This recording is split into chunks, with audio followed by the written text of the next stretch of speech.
Praise the Lord. आप सभी लोगों को आज शनिवार के दिन में आराध्य यूट्यूब चैनल में आपको स्वागत है। आइए आज प्रभु को वचन को ध्यान करेंगे। तो कल के संदेश में अपन सुने हैं भविष्यवक्ता या प्रेरित लोगों के बारे में अपन सुने हैं। उसी प्रकार तो प्रेरितों को कैसे पहचानना है या भविष्यवक्ता को कैसे पहचानना है कल के संदेश में अपन सुने हैं। तो उनका चिन्ह क्या है कल के संदेश में अपन सुने, उसका कंटिन्यू आज अपन देखेंगे। तो भविष्यवक्ता का मतलब भविष्य के बारे में बताने वाला ही नहीं, भूत वर्तमान काल के बारे में भी बताने वाला भविष्यवक्ता है। अब भूत वर्तमान या भविष्य काल में किसी को भी जो अनजाने बात किसी को पता नहीं, सिर्फ परमेश्वर के आत्मा के द्वारा वो राज या रहस्य बातों को बताते हैं, उन्होंने भविष्यवक्ता है या नहीं। तो आज भविष्यवक्ता से ही कलीसिया क्या होती है, वृद्धि होती है। भविष्यवक्ता प्रत्येक परमेश्वर का वाणी ले आते हैं, है या नहीं। तो कल अगब के बारे में, यिर्मयाह, यशायाह भविष्यवक्ता के बारे में और पेतरुस के बारे में अपन सुने हैं, है या नहीं। तो आज अपना ध्यानांश उसमें आगे बढ़ेंगे। तो आज वचन है, पहला शताब्द में जो है पहला वचन नहीं था, सिर्फ भविष्यवक्ताओं था चलाने के लिए, जो कलीसिया के जो परमेश्वर का काम करने के लिए परमेश्वर चुने हुए भविष्यवक्ता लोग थे पहले। तो अभी नए नियम में अपने को वचन आए हैं, शास्त्र परमेश्वर दी है, वचन आए हैं। तो आज भविष्यवक्ता की जरूरी क्या है, ये प्रश्न आपके मन में आएगा। तो आज भविष्यवक्ता की जरूरी है, क्यों? तो आज सिर्फ वचन को ध्यान करने से अपने को सत्य समझ में नहीं आएगा। वचन पढ़ना या वचन को ध्यान करने से सत्य समझ में बिल्कुल ना आएगा। क्यों ना आएगा? तो इसीलिए है कि देखिए, तो आज सत्य को कोई भी सिर्फ ध्यान करने से सत्य अपने को समझ में न आते हैं। क्योंकि यशायाह का ग्रंथ में अपन देखें तो देखिए, यशायाह का ग्रंथ 29 अध्याय 11 से 14 वचन तक अपन पढ़ेंगे। देखो यशायाह का ग्रंथ 29 अध्याय 11 वचन से देखिए, 11 वचन से क्या बता रहे भविष्यवक्ता ने यहाँ पर देखो। इसीलिए सारे दर्शन तुम्हारे लिए एक लपेटी और मुहरबंद की हुई पुस्तक की बातों के समान हैं, जिसे कोई पढ़े लिखे मनुष्य को यह कहकर दे, इसे पढ़, और वह कहे मैं नहीं पढ़ सकता, क्योंकि इस पर मुहर बंद की हुई है। तब वही पुस्तक अनपढ़ को यह कहकर दी जाए, इसे पढ़, और वह कहे मैं तो अनपढ़ हूँ। प्रभु ने कहा, ये लोग जो मुंह से मेरा आदर करते हैं और समीप आते, परंतु अपना मन मुझसे दूर रखते। ये देखो यहाँ पर 11 और 12 वचन में एक पढ़े हुए व्यक्ति, एक अनपढ़ को परमेश्वर ने उनके बारे में बताया। एक पढ़े हुए व्यक्ति को और अनपढ़े हुए व्यक्ति को एक पुस्तक दे। वचन अभी अनपढ़े व्यक्ति को दिए तो ऊपर अक्षर उनको दिखाई देता है, ये क्या है, पूरा अक्षर लिख के है, ये लिखावट क्या है, मुझे तो मैं अनपढ़ हूँ, मैं उसे समझ नहीं पाता हूँ, मैं उसे समझ नहीं सकता, वो बोल रहा है। लेकिन पढ़े हुए व्यक्ति को भी ये पुस्तक दिए है, उनको तो ऐसा दिखाई दे रहे हैं, वो पूरा मालूम है, ये अक्षर ये शब्द मेरे को मालूम है, मैं पढ़ा हूँ, लेकिन ये समझ नहीं सकता हूँ मैं। देखिए, पढ़े हुए व्यक्ति भी समझ नहीं पा रहे, उसका भाव, उसका अर्थ पढ़े हुए व्यक्ति भी समझ नहीं पा रहे हैं। इसका मतलब पवित्र बाइबल जो अनपढ़ लोगों को भी कठिन ध्यान करने से समझ में नहीं, पढ़े हुए व्यक्ति लोग भी ध्यान करने से समझ में न आएगा। क्योंकि देखिए यहाँ पर सिर्फ पढ़ने से पवित्र बाइबल के अंदर सत्य नहीं समझ में आएगा। वचन के गहराई में सत्य रहता है। सत्य कहाँ पर रहता है? जो ऊपर दिखे हुए शब्द या अक्षर या शब्द में, वचन में, ऊपर शब्द में सत्य नहीं दिखेगा, अंदर वचन के अंदर, वचन के गहराई में सत्य रहते हैं। तो उसको अंदर से निकालना है। सत्य को कहां से नहीं, वचन के अंदर से निकालना है। तो कैसे हो सकता है? वो पवित्र आत्मा के द्वारा ही वो काम हो सकता है। किसके द्वारा? सिर्फ पवित्र आत्मा के द्वारा ही वचन के अंदर से सत्य को बाहर ले आ सकते हैं और उस सत्य को प्रकट कर सकते हैं। इसीलिए यीशु मसीह बोले हैं, मैं जाकर तुम्हारे लिए पवित्र आत्मा को भेजूंगा, उन्होंने तुम उस सत्य से सर्व सत्य में ले जाएगा। कौन ले जाएगा? कोई व्यक्ति नहीं, पवित्र आत्मा परमेश्वर ही अपने कहाँ ले जाएगा, सर्व सत्य में, संपूर्ण सत्य में ले जाएगा। इसीलिए पवित्र आत्मा परमेश्वर धरती पर आए। तो पवित्र आत्मा परमेश्वर अपने को वचन के अंदर से सत्य कैसे बताएगा, प्रेरित या भविष्यवक्ताओं के द्वारा। कैसे, प्रेरित या भविष्यवक्ताओं को एक हथियार के जैसा उपयोग करके, प्रेरित या भविष्यवक्ताओं को हथियार के रूप में पवित्र आत्मा परमेश्वर ने उनको उपयोग करके अपने को वचन के गहराई में से सत्य को बताएगा। उसी को तो उसको ही ये कहते हैं कि सिर्फ वचन रहे तो सच्ची में समझ में नहीं आता, वचन के साथ क्या रहना है, उसको ठीक रीति से तोड़ना, वचन को ठीक रीति से तोड़ना और सत्य का प्रगटीकरण देना है, सत्य को ठीक रीति से प्रकट करना है, वो सामर्थ्य रहना है। उसको ही लूक सुसमाचार पत्र पहला अध्याय पहला वचन में ये कह रहे हैं कि वचन का सेवक, देखो लूक पहला वचन में देखो, बहुतों ने उन बातों का जो हमारे बीच में बीती है इतिहास लिखने में हाथ लगाए है, जैसे कि उन्होंने जो पहले ही से इन बातों को देखने वाले और वचन के सेवक थे हम तक पहुंचाया। वचन के सेवक बनना है आज। कौन बनना है आज? कलीसिया को वचन का सेवक की जरूरत है। वचन का मतलब सिर्फ शब्द, सिर्फ संदेश देने वाला नहीं, वचन के अंदर से सत्य देने वाला रहना है। वचन का सेवक, सत्य का सेवक रहना है। अगर तुम वचन के अंदर से सत्य को प्रकट नहीं करते हैं, सत्य को तुम नहीं बताते हैं पवित्र आत्मा के द्वारा, वचन के अंदर से सत्य को तुम कलीसिया को नहीं बताते हो, तो तुम दे रहे हो संदेश क्या होता है मालूम? वो एक स्पीच, एक भाषण हो जाता है, बस खत्म। कलीसिया को भाषण मत चाहिए, कलीसिया को भाषण नहीं चाहिए, पवित्र आत्मा परमेश्वर का सत्य, संपूर्ण परिपूर्ण सत्य चाहिए, समझ में? तो इसीलिए आज वचन कितना जरूरी है, उसी प्रकार वचन को ठीक रीति से तोड़कर सत्य को प्रकट करने का सेवक लोगों का जरूरी भी है। वचन, अगर तुम वचन को बांटना है तो वचन को शैतान भी बांटते हैं, शैतान भी संदेश देते हैं। इसीलिए सत्य के बिना सत्य को छोड़कर संदेश कोई भी बोल सकते हैं, वो भाषण हो जाते हैं। तो इसलिए आज कलीसिया पूरा सत्य का ज्ञान से नहीं, शैतान का ज्ञान से भरे हुए हैं। किनको ज्ञान से? परमेश्वर का ज्ञान, सत्य का ज्ञान से नहीं, शैतान का ज्ञान से कलीसिया भरे हुए हैं। इसलिए इतना सारे झूठ शिक्षा निकले। तो अब देखो, वचन रहे तो झूठ शिक्षा कहाँ से आते पास्टर जी? वचन का मतलब परमेश्वर का वाणी है, वो परमेश्वर का बात है ना, तो ठीक है। लेकिन परमेश्वर का बात या वचन को अपन ठीक रीति से तोड़ना या ठीक रीति से व्याख्या करना है। वचन को सही प्रकार से व्याख्या करने का नियम है, जो विधि है, उस प्रकार सही प्रकार से व्याख्या करें तो जब सत्य निकलता है, नहीं तो झूठ शिक्षा निकलता है। मानो दूसरा पेतरुस की पत्री 3 अध्याय 16 वचन में अपन देख सकते, देखो दूसरा पेतरुस की पत्री में 3 अध्याय 16 वचन में देखो, 3 और 16।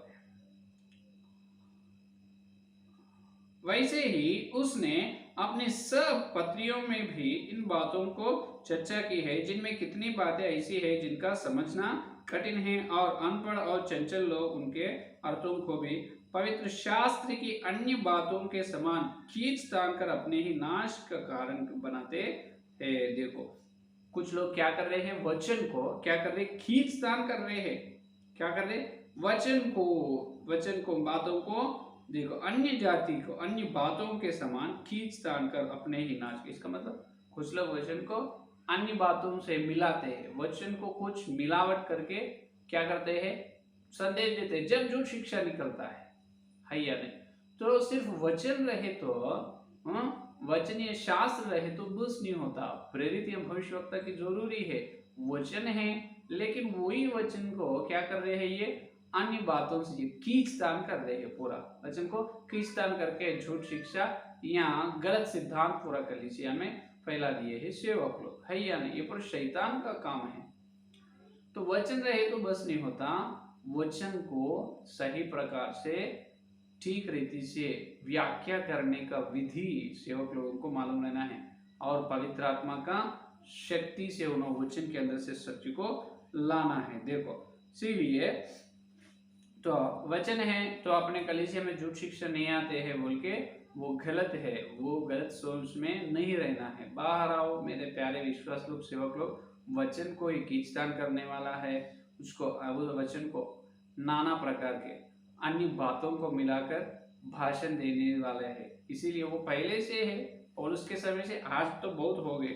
तो अभी क्या करना है, सिर्फ वचन है तो बस नहीं होता, तो क्या करना है, तो ये करना है कि अगर वचन को खींचतान नहीं करना, उसमें और कुछ मिलावट नहीं करना है, तो क्या करना है, एक विधि है, क्या है, एक नियम है। तो वचन के अंदर सत्य के लिए आशा रहना है। सेवक लोग को क्या रहना है, वचन के अंदर जो सत्य है उस सत्य के लिए श्रद्धा या आशा रहना है, सत्य पर प्रेम रहना है और आत्मा में जलन रहना है सत्य के लिए। मैं सत्य को ही निकालो, सत्य को प्रकट करना चाहता हूँ, सत्य को प्रेम करता हूँ, सत्य पर मुझे आशा है। और देखिए उसी प्रकार वचन के अंदर से सत्य को निकालने का सामर्थ्य भी रहना है। वो सामर्थ्य कैसे आएगा, पवित्र आत्मा का अभिषेक से। क्या है, पवित्र आत्मा का अभिषेक से। दोनों पवित्र आत्मा का अभिषेक पाने वाले रहना है, पवित्र आत्मा का अभिषेक को मांगने वाला और पवित्र आत्मा का अभिषेक, पवित्र आत्मा का दान को विश्वास करने वाला रहना है। समझ में आए? तो ये है नियम। वचन को खींचतान नहीं करना है तो क्या करना है, तो सेवक लोगों को ये रहना है कि सत्य पर प्रेम या श्रद्धा, सत्य के लिए जलन रहना है और वचन की गहराई में से सत्य को मैं हमेशा निकालना चाहता हूँ, सत्य को बताना चाहता हूँ, प्रकट करना चाहता हूँ, इस प्रकार का आशा रहना है। तो पवित्र आत्मा के अभिषेक से सत्य को, वचन में से सत्य को निकलकर कलीसिया को प्रकट करना चाहिए। तो सत्य को निकलने का सामर्थ्य रहना है उनको। जब नाना प्रकार का अन्य बातें मिलाना और वचन को खींचतान करना नहीं हो सकता है या नहीं। तो और इसीलिए दूसरा कोरिन्थियोस की पत्री 2 अध्याय 16 वचन में सब ये बताए। दूसरा कोरिन्थियोस की पत्री 2 अध्याय 17 वचन देखिए, आखिरी वचन 17 वचन में क्या बता रहे पौलुस जी, क्योंकि हम उन बहुतों के समान नहीं जो परमेश्वर के वचन में मिलावट करते हैं। कुछ लोग मिलावट कर रहे हैं लेकिन पौलुस ऐसे नहीं किया। देखो, परंतु मन की सच्चाई से और परमेश्वर की ओर से परमेश्वर को उपस्थित जानकर मसीह में बोलते हैं। हालेलुया। देखो, परमेश्वर को उपस्थित करके परमेश्वर की ओर से हम बोलते हैं, मिलावट नहीं कर। तो परमेश्वर की ओर से बोलने का मन सेवक लोगों में रहना है। अगर मैं संदेश देना चाहता हूँ, वचन देने के लिए मैं खड़ा हुआ हूँ तो परमेश्वर खुद, पवित्र आत्मा परमेश्वर ने मेरे अंदर आकर उन्होंने ही बात करना, उन्होंने ही सत्य को बात करना, सत्य को कलीसिया को बताना। जब भी कलीसिया वृद्धि होती है, विकास होती है, नहीं तो नहीं होता है। समझ में? तो इस प्रकार वचन के गहराई से, पवित्र आत्मा का अभिषेक से सत्य को निकलकर कलीसिया को बांटने वाला, कलीसिया को प्रकट करने वाला बहुत कम लोग रहते हैं। यही लोगों को प्रेरित या भविष्यवक्ता कह रहे हैं। ये इसके अंदर अच्छे शुभ, अच्छे भलाई गुण रहते हैं। सत्य को प्रेम करते हैं, सत्य पर आशा रहते हैं, सत्य के लिए जलन रहते हैं और परमेश्वर की ओर से बात करते हैं। परमेश्वर की ओर से बात, कुछ भी मिलाते नहीं। तो ऐसे लोगों को अपन जानना चाहिए आज। तो ऐसे लोगों को कैसे पहचानना है, तो उनको पवित्र आत्मा परमेश्वर विशेष रूप से सेवकाई के लिए बुलाते हैं। पवित्र आत्मा परमेश्वर लोगों को विशेष रूप से सेवकाई के लिए बुलाते हैं। तो उन लोगों को अपन यत्न करके, अपन परिश्रम से मेहनत करके उनको पहचानना मुश्किल है, कठिन है। लेकिन पवित्र आत्मा परमेश्वर अपने को, अपने आत्मिक आंख खोलकर पवित्र आत्मा परमेश्वर खुद उनको अपने को बताएगा। क्योंकि आपको भी सत्य के लिए आशा या प्रेम जलन है तो कंपलसरी जरूर पवित्र आत्मा परमेश्वर तुमको सत्य को बताएगा। ठीक है? तो जब भी ऐसे प्रेरित भविष्यवक्ताओं के द्वारा ही, सत्य के द्वारा कलीसिया परिपूर्ण में जाएगा। इसीलिए एफिसियों के पत्र 4:11 वचन में बताए, प्रेरित लोगों को, कुछ भविष्यवक्ताओं को, कुछ समाचार को, उपदेशक, रखवालों को परमेश्वर अपने को दी है। तो ये लोग क्या कर रहे हैं, तो पवित्र लोगों को मसीह में ले जा रहे, मसीह के सिद्ध में, यीशु मसीह के स्वरूप में ले जा रहे हैं। तो हर समय पवित्र लोग क्या होना है, यीशु मसीह के स्वरूप में बदलना है। तो देखिए, अभी यीशु मसीह के स्वरूप में पवित्र लोग बदलना है तो प्रेरित या भविष्यवक्ताओं की जरूरी है। अब देखो प्रथम शताब्द से आज तक पवित्र लोग कितना है, हर दिन पवित्र लोग बढ़ते जा रहे हैं। पवित्र लोग, इसका मतलब पवित्र विश्वास लोग बढ़ते जा रहे, विश्वास लोग जैसा बढ़ रहे हैं तो बढ़ते जब उन्होंने क्या होना है, जब पहले शताब्द में विश्वास लोग है उन्होंने भी संपूर्ण परिपूर्ण में चलना है। अब ये दूसरा शताब्द, तीसरा शताब्द, आज आखिरी शताब्द में अपन है। आज तक जो विश्वास कर रहे हैं विश्वासी लोग है, हर एक विश्वास जो विश्वास कर रहे हैं करने वालों की संख्या बढ़ रही है हर दिन। तो विश्वासी लोग, हर व्यक्ति यीशु मसीह के स्वरूप में बदलना है। तो पहले बदलना है, पहले कौन थे, प्रेरित और भविष्यवक्ता। तो बीच में भी विश्वास लोग संपूर्ण या परिपूर्ण में चलने के लिए कौन थे, प्रेरित और भविष्यवक्ता। तो पहले पौलुस थे, बाद में मार्टिन लूथर, जॉन वेस्ली, आज भी कुछ लोग रहना ही पड़ेगा। आज विश्वास लोग भी जो मसीह में सिद्ध होने के लिए, यीशु मसीह का शरीर में पूरे डील से शुद्ध होने के लिए, बढ़ने के लिए प्रेरित या भविष्यवक्ता आज भी रहना है। प्रथम शताब्दी में विश्वासी लोग है, उन्होंने सिद्ध में चलना है। तो पौलुस और कौन है, पेतरुस है। उसी प्रकार पहले शताब्दी में वचन है, फिर आज वचन नहीं है, आज भी वचन है, आज भी पवित्र लोग है। तो आज भी प्रेरित और भविष्यवक्ता की जरूरी बिल्कुल है। तो पहले शताब्दी में वचन को मिलावट करे है, खींचतान करे है। जब पौलुस या और अपोलोस और बरनबा, पौलुस, सीलास, अपोलो, बरनबा लोग जो वचन को खींचतान करने वालों का यत्न को रोक दिए है, उसको उसका योजना को ढा दिए है, दुष्ट शैतान का तंत्र को खत्म करे है। आज भी कलीसिया में वचन को क्या कर रहे हैं, जो लोग खींचतान कर रहे हैं, मिलावट करके संदेश या भाषण दे रहे हैं। भाषण से कलीसिया में विश्वास लोग वृद्धि नहीं होता। इसका मतलब भाषण देने से कोई विश्वास, एक विश्वास भी यीशु मसीह के स्वरूप में बदलते नहीं। पवित्र आत्मा के सामर्थ्य से, जो पवित्र आत्मा परमेश्वर विशेष रूप से बुलाए, जो कुछ प्रेरित या भविष्यवक्ताओं के द्वारा ही सत्य प्रकट होता है। पवित्र आत्मा परमेश्वर उनको हथियारा के रूप में उपयोग करके सत्य को देते हैं। जब भी कलीसिया के हर विश्वास क्या कार्य चलते हैं, अंश अंश में यीशु मसीह के स्वरूप में बदलते हैं। तो इसीलिए पहले से आज तक विश्वास लोग हैं, आज भी विश्वास लोग हैं। हर विश्वास का होना है, मसीह के रूप में सिद्ध होना है। तो यीशु मसीह के रूप में सिद्ध होना है तो प्रेरित भविष्यवक्ता की जरूरी है। अगर तुम नहीं है बोल रहे, प्रेरित नहीं है, भविष्यवक्ता नहीं है बोले तो इतने झूठ शिक्षा कैसे आए? ये झूठ शिक्षा को अपन कैसा रोकेंगे?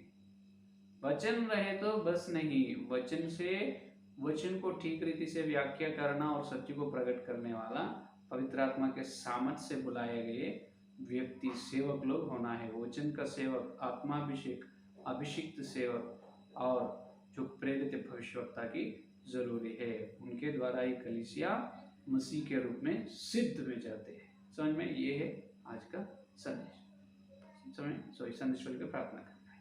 हालेलुया, स्तुति स्तुति स्तुति, धन्यवाद धन्यवाद धन्यवाद करते हैं यीशु मसीह। इस शनिवार के दिन तुम्हारे पवित्र आत्मा के द्वारा प्रभु तुम्हें तुम्हारे सत्य संदेश के लिए धन्यवाद करते हैं प्रभु। हाँ प्रभु, अभी तक हमारी सुनाई में पवित्र आत्मा परमेश्वर तुम बात करे है। हाँ, प्रेरित एवं भविष्यवक्ताओं की जरूरी क्यों है हमको बताया प्रभु। ठीक है, जब वचन रहे तो नहीं, वचन के अंदर सत्य है, उस वचन के अंदर से सत्य को निकलने के सामर्थ्य किसी के अंदर नहीं, सिर्फ पवित्र आत्मा परमेश्वर तुम्हारे पास है। तुम कुछ लोगों को विशेष रूप से बुलाकर उनको नियुक्त करे है सिर्फ वचन के अंदर से सत्य को निकलकर कलीसिया को प्रकट करने के लिए। जब ये कलीसिया के हर पवित्र लोग, कलीसिया के विश्वास लोग अंश अंश में यीशु मसीह में सिद्ध होते हैं प्रभु। सत्य संदेश के लिए जितने लोग संदेश न सुने, हर एक के संदेश को फल फला, हर व्यक्ति को, जितने लोग प्रभु और सुनने वाले हैं सुने, हर व्यक्ति का आत्मिक अंग खोलो। पवित्र आत्मा आज धरती पर जो प्रेरित या भविष्यवक्ता है उसको देखने की और उसको पीछे होने की, चलने की अनुग्रह दीजिए। सारी प्रार्थना को यीशु के नाम से मांगते हैं, आमीन आमीन। परमेश्वर का प्रेम, मसीहा का अनुग्रह, पवित्र आत्मा की सहभागिता इस दिन से लेकर प्रभु आने तक सारे भक्तजन को प्रेरित और भविष्यवक्ता के पीछे होने की प्रतिज्ञा को उनको सदा साथ रहेगा। आमीन आमीन। Praise the Lord.